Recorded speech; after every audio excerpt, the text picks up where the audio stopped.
Atlanta United Fan TV, 1-2 loss against FC Dallas. Yeah, not the best performance. Really, kind of, a lot of ruining of chances, I think, as well. We see Barco hit the crossbar. Yeah. It's I mean, it's just kind of unlucky slash a very poor performance, right? Yeah, Or is exactly. it beyond that? A little unlucky, definitely poor. I think my biggest bone to pick with the performance is keeping Dallas at bay, which they obviously did not do. Dallas scores early, Dallas scores late. And ultimately, it was the game and the game plan that Dallas wanted and executed. So in that regard, they definitely outplayed Atlanta. At the same time, I'm gonna paraphrase Jason Longshore. He was on the call at after the game, and basically he said, forget the possession. They did have 8 shots. Jesse Gonzalez had 7 saves. Barco hit the crossbar in the post. I mean, like those are inches, those are margins, and that's the difference between 2-1, 2-2, 3-2 Atlanta. So that's where it becomes a difficult pill to swallow.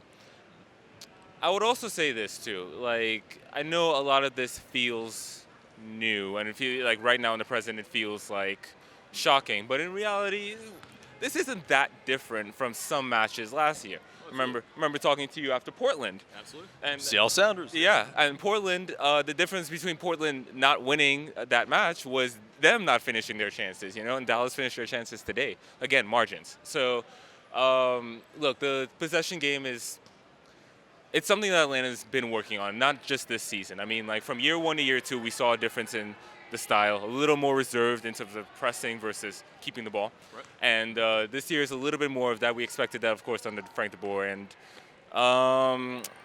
today it didn't quite come off. I mean, like, yes, they need to improve, especially keeping counterattacks at bay. Like, they get carved open too easily, and that's just a fact. The fullbacks are not who we want them to be, and that's... Right. Is that the setup? Is that the personnel that's being chosen, right? Yeah, exactly. And so... I think... Yeah, and so in terms of that, was Parkey the right choice at right back? So, yeah, what I was going to say, what you can see is what he wants out of those positions, you know what I mean? Because, like, Parkhurst was, like, kind of getting forward, Shea was kind of, supporting, but then the quality, it's... Right. The dynamic between that, exactly. I mean, you lack pace on both wings, essentially. Yeah. Is it the right choice? Exactly. Escobar, somebody can take people one-on-one. Bello's obviously one of the fastest people on the team, so hopefully they can get back into the side because we need them. Yeah. I mean, in terms of performance-wise, I mean, is this beyond a performance? Can we blame this on a head coach, or is it something else entirely, man? Yeah, I think he's still figuring things out. I think he is definitely, he's trying different combinations. You saw Pereira, which was an interesting sub. I mean, I don't hate it, but I just wonder where that leaves Carlton.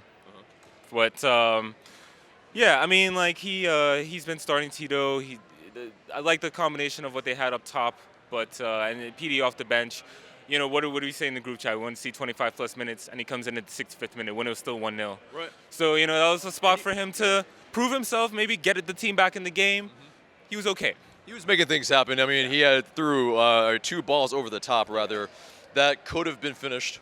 That was another unlucky. One. Yeah, the shade that goes across the goal, whatever. He's like kind of one. It's a tough angle, but if someone's on the end of it, maybe margins. Yeah. Margins, man. Indeed. Yeah. So how do we move on? How do we move on for this? The next game. I mean, it's just it's a tough pill to swallow.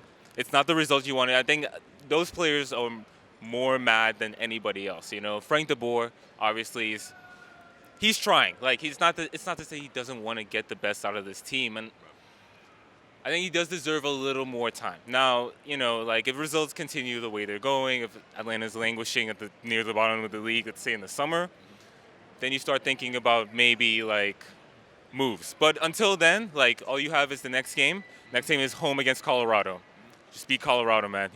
Like take the good from this game, work on the bad. It's progression is going to be slow. Yeah. For sure, man. Yeah. Thanks.